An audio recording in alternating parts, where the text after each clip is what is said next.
जो हमारे साथ मेहमान मौजूद हैं वो एक मोटिवेशनल स्पीकर भी हैं, प्रोफेसर भी हैं और आज उनसे हम ज़रूर इस बारे में बात करेंगे कि आजकल के जो मौजूदा दौर की जो हमारी नौजवान नस्ल है वो किस तरफ जा रही है। क्या उनका जैसे कहते हैं ना कि कॉन्सेप्ट बिल्ट हो जाता है।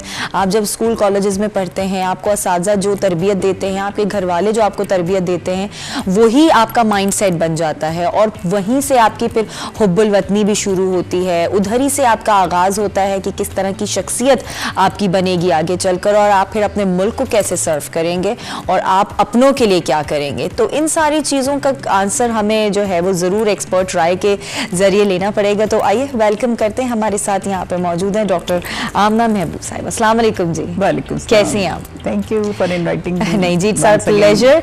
और ज़रूरी होता है आप जैसे लोगों की राय लेना, क्योंकि जब हम इस तरह की कोई सेंसिटिव टॉपिक्स रख रहे होते हैं तो हम ये चाहते हैं कि वो राय हमारे पास आए जो ऑथेंटिक हो, जो मुआशरे के अंदर ऑलरेडी प्रैक्टिस कर रही हो उन सारी चीज़ों को और एक्सपीरियंस कर रही हो कि हम किस तरह से आगे बढ़ रहे हैं। अगर बात आ जाती है नौजवान नस्ल की तो जी बड़ा आसान होता है हमारा ये कहना कि हमारा जो मुल्क का मुस्तकबिल है वो नौजवान नस्ल पे डिपेंड करता है और हर चीज़ उनसे रिलेट करती है। उन्हें पढ़ा लिखा दो तो हमारा मुल्क तरक्की कर सकता है। ये एक बात सच है, लेकिन अगर आप मुझे ये बताएं कि जो एज अ प्रोफेसर आप भी अपने इंस्टीट्यूट में बच्चों को पढ़ाती हैं, किस तरह से बच्चों की तरबियत को आगे लेकर चलना चाहिए कि वो अपने मुल्क के लिए गामजन हो सकें, उसकी हुब्बुल वतनी उनके दिल में बैठ सके और फिर कभी भी कोई चीज़ अपने मुल्क के लिए अगर करना हो तो वो सरे फहरिस्त अपना नाम रखें। सबरा, ये इतना ज़्यादा इम्पॉर्टेंट है कि तालीम अपनी जगह है और तरबियत की अहमियत उससे भी ज़्यादा है जी। और जब हम पढ़ने की बात करते हैं, सबसे पहले तो ये कि एजुकेशन के बगैर, स्किल्ड बेस एजुकेशन के बगैर आपका मुल्क कहीं तरक्की नहीं कर सकता। दुनिया में बड़े बड़े क्राइसिस आए हैं, जैसे 2008 में भी इकोनॉमिक क्राइसिस था, तो सर्वाइव वो नेशंस की जो नॉलेज बेस्ड इकोनॉमी बिल्कुल, जिनका परसेंटेज हाई था एजुकेशन, बिल्कुल ऐसे ही है।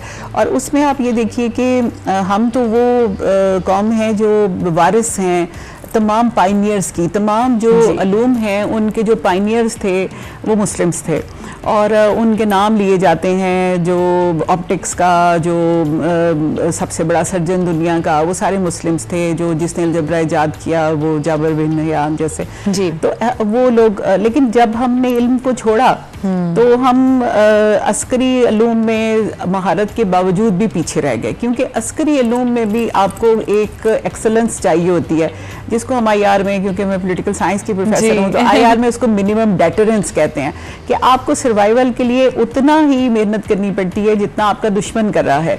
तो अगर वो बेहतर अपने इक्विपमेंट बना रहा है, मिलिट्री स्ट्रेटजीज में आगे जा रहा है, तो आपने भी वहाँ आगे जाना है। और जाहिर है कि इसकी जो बेस है वो तालीम भी है और रिसर्च भी है ना, दोनों को साथ लेके चलना होता है। और हमारे बच्चे जो अगर आपको याद है कि कायद आज़म ने पाकिस्तान की तहरीक के लिए कॉल दी थी स्टूडेंट्स को कि वो 2 साल कुछ नहीं किया उन्होंने, और उन्होंने कैंपेन चलाई और लोगों को घर घर जाके बताया कि अगर वो वोट देंगे तो उसकी अहमियत क्या है पाकिस्तान बनने के लिए।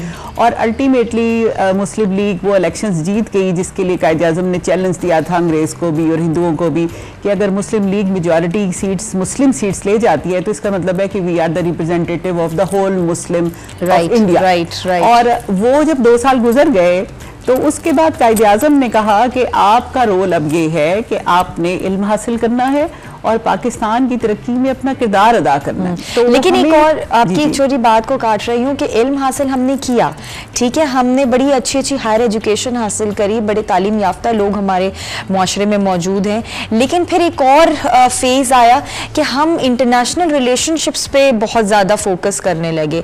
हम अपने आप को सर्व बाहर के ममालिक में जाके करने लगे, रादर देन कि हम वही सारी स्किल्स अपने खुद के मुल्क में प्रोवाइड कर सकें और वहाँ अपने आप को जो है वो सर्व करे। तो ये जो कॉन्सेप्ट बिल्ट हुआ, ये क्या वजह थी? ये भी तो एक लैक है ना हमारे मुल्क में एक अच्छी नौजवान नस्ल को जनरेट करने के लिए। असल में उसमें ना 2 लेवल पे प्रॉब्लम है। एक तो ये कि हमने शायद अपने बच्चों को ये बताया नहीं है कि यहाँ पे थोड़ा भी है तो वो बाइज्जत है और आपका फर्स्ट रेट सिटीजन का स्टेटस है। Yes. और यहाँ पे अगर आप थोड़ा कमा लेंगे लेकिन आप अपनों को सर्व कर रहे होंगे, अपने मुल्क को सर्व कर रहे होंगे, तो ये आपकी एक मेजर कंट्रीब्यूशन। दूसरे लेवल पे मैं ये समझती हूँ कि जब हमारी कुछ पॉलिसीज़ भी ऐसी हैं कि हम हर साल 6-6 हज़ार डिग्रियाँ देते हैं। इस्लामाबाद की यूनिवर्सिटीज़ ही सिर्फ 6,000 डिग्रियाँ देती हैं हर साल, लेकिन हमने उनके लिए जॉब्स क्रिएट नहीं की। तो उसमें फिर ये कि फ्रस्ट्रेशन लोगों में आ जाती है। जब वो पढ़ रहे होते हैं तब तो बड़े एंथुजियास्ट होते हैं, उन्हें लगता है कि हम बाहर सोसाइटी में जाएंगे, सर्व करेंगे, लेकिन जब बाहर कुछ देर ऐसा नहीं हो पाता कि कोई कैरियर डायमेंशन नहीं मिलती, तो फिर बच्चे जो है वो फ्रस्ट्रेट होने लग जाते हैं। लेकिन उसमें भी ये कि हमें स्किल बेस्ड एजुकेशन के ऊपर जाना चाहिए कि जो हम यूनिवर्सिटियों से स्टफ निकाल रहे हैं वो हमारे मुल्क की इकॉनमी में एब्जॉर्ब हो सके। बिल्कुल। तो एक बात ये है। और दूसरी समझा, बहुत देर तक मैं भी ये समझती थी, मतलब हमने कभी इमिग्रेशन के लिए अप्लाई नहीं किया। हालांकि एक ज़माना था कि कैनेडियन इमिग्रेशन पीएचडी बड़ी सस्ती में मिल रही थी। पीएचडी की तो एक हफ्ते में हो जाती थी, and we are 2 PhDs at home, मैं और मेरे हस्बैंड, लेकिन हमने कभी अप्लाई नहीं किया। लेकिन जिस वक्त मैं बाहर गई, मतलब नंबर ऑफ टाइम्स मैं बाहर गई और मैं बाहर पढ़ने भी गई, तो मैंने वहाँ महसूस किया कि जो पाकिस्तानी हुब्बुल वतनी है वो वहाँ पे भी सर्वाइव करती है। इसलिए कि वहाँ जो पाकिस्तानी है वो रोल मॉडल है। लोग उसको देख रहे हैं कि पाकिस्तान का एक ये डिस्टॉर्टेड इमेज है जिसमें उसको टेररिज्म के साथ जोड़ा जा रहा है, और ये एक पाकिस्तानी है जो इंतहाई नफीस इंसान है, इंतहाई हार्ड वर्किंग है, अगर रिलीजियस माइंडेड है तो दूसरों को डैमेज नहीं कर रहा, सिर्फ अपने रिलीजन को प्रैक्टिस कर रहा है, और उनका रिलीजन भी उनके लिए एक अट्रैक्टिव चीज़ है कि ये कितने अच्छे साफ सुथरे लोग हैं। तो वहाँ पे भी अगर बाहर भी जो लोग हैं, ये नहीं कि वो अपना किरदार अदा नहीं कर सकते, they are ambassador of Pakistani nation, और ये बड़ा इम्पॉर्टेंट है कि वो वहाँ जाके पाकिस्तानियत को पाकिस्तान में रहते हुए जो प्रैक्टिस करते हैं उससे ज़्यादा प्रैक्टिस करें। इसलिए कि वहाँ हम रोल मॉडल हैं। जब मतलब जैसे हम यहाँ पे कैजुअल हैं कि दुपट्टा वगैरह जैसे हम लेते हैं पाकिस्तानी स्टाइल, वहाँ जाके जब हम पाकिस्तानी कपड़े पहनते हैं तो लोग हमसे पूछते हैं कि ये इतनी खूबसूरत चीज़ क्या पाकिस्तान में बनी थी। फिर हम उनको बताते हैं कि हमारे पाकिस्तान में तो हर बंदा ऐसे पहन के फिरता है, और आप इसको फैंसी ड्रेस समझते हैं, ये तो हमारी आइडेंटिटी है। तो आपकी आइडेंटिटी आपकी कौम है। आप देखें कि आप फ़लस्तीन एक हज़ारों साल से एस्टेब्लिश नेशन है, but right now they are not having sovereignty. उनकी नेशन नहीं, कौम नहीं है, कौम मौजूद है लेकिन उनकी स्टेट मौजूद नहीं है, और इसकी वजह से उनका दुनिया में रहना किस कदर मुश्किल हुआ है। बिल्कुल। तो हमारी आइडेंटिटी हमारा पाकिस्तान है।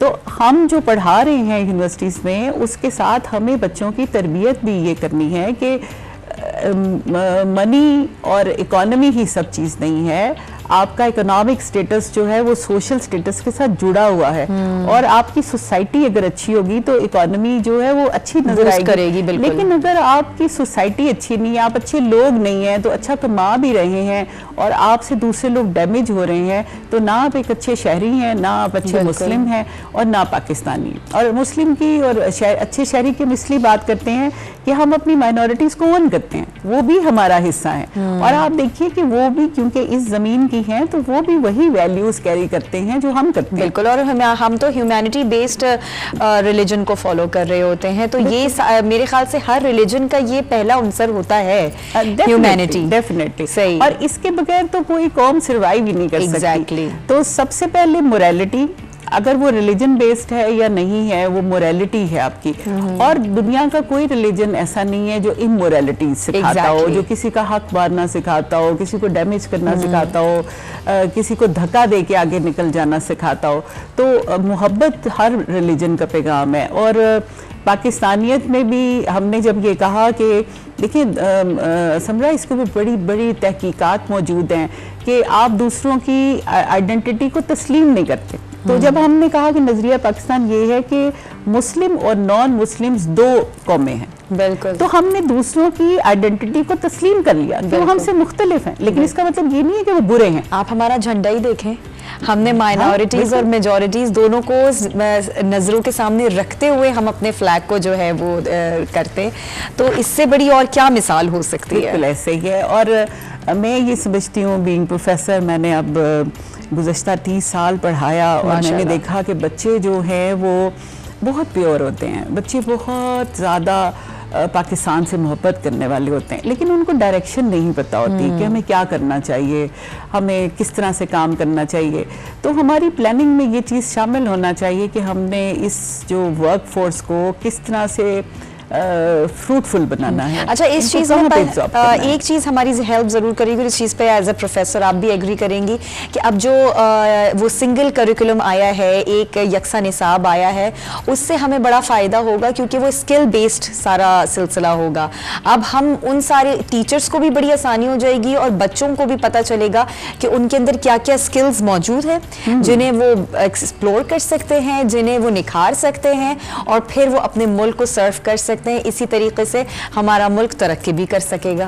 बिल्कुल, और ये तो बहुत ज़्यादा ज़रूरी है। मैंने गालिबन कोई 2003 में ये आर्टिकल लिखा था कि जो हमने ये मंसूबा बनाया था 1960s में, जो पाकिस्तान का फर्स्ट 5 ईयर प्लान था वो स्किल बेस्ड एजुकेशन के ऊपर था, सेकेंड बेस के ऊपर था।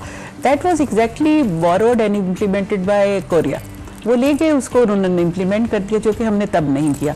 लेकिन इट्स नेवर टू लेट, क्योंकि कौमों की ज़िंदगी में 70 साल कोई ज़्यादा नहीं होते। बिल्कुल। तो अगर हम अब भी इसको सीख लें तो ये जो स्किल बेस्ड एजुकेशन है ये लोगों के लिए बड़ी अट्रैक्टिव होती है। मुझे याद है कि जब हम छोटे थे तो हमें ना स्कूल में ले जाते थे, किचन्स बने होते थे, इसी तरह से वो वहाँ पेंटिंग और इस तरह की चीज़ें रखी होती थी, वर्कशॉप का पीरियड होता था।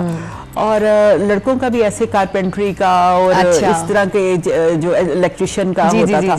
तो उसमें जिस बच्चे को जो सी चीज़ पसंद होती थी वो उसके ऊपर लग जाता। और फिर मैंने जब मैंने आर्टिकल लिखा इसी अपने एक्सपीरियंस के बेस पे कि अगर हम बच्चे को वो ट्रेड दें जो वो करना चाहता है तो उसमें उसका इनोवेशन का लेवल ही डिफरेंट होगा। सही। और उसकी परफॉर्मेंस ही डिफरेंट होगी। बिल्कुल। क्योंकि वो अपने दिल से काम कर रहा है ना।